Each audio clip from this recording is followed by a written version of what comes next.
Hari ini kita nak eramkan telur ayam menggunakan incubator. Incubator ni dah lama kita beli, cuma hari ni baru ada kesempatan kita nak pakai. Disebabkan banyak telur ayam yang ada, so kita gunakanlah mesin eram incubator ni. Harap-harap menjadilah ya.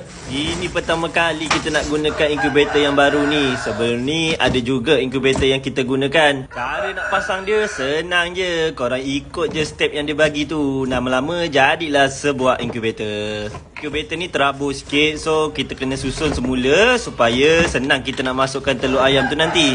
Ini roller dia. Roller ni nak menggerakkan telur ayam supaya dia berpusing untuk eram. Korang jangan risaulah, incubator ni automatik. Korang hanya perlu tengokkan air dia saja. Bila air dia dah habis nanti korang top up lah semula air dia. Yang mana breeder-breeder yang luar sana yang ayam suka makan telur atau ayam tak pandai meram, korang boleh cuba incubator ni. Incubator ni bukan ayam saja yang boleh menetas, puyuh, angsa pun boleh gunakan incubator ni. Korang tak perlu risau lah nak tunggu ayam tu mengeram lama-lama. Bila dah siap pasang roller tu, kita masukkan plug dia. Kita try dulu suhu dia menjadi ataupun tidak. Kalau dah siap semuanya, barulah kita masukkan telur ayam. Bila dah settle semua supply semua dah menjala, kita boleh isikan air di dalam botol.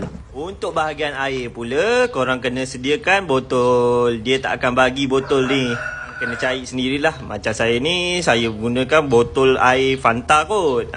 Bolehlah macam ni kan.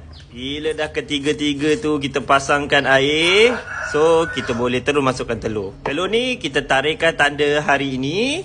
Bila dah siap tarik semua, kita masukkan ke dalam incubator.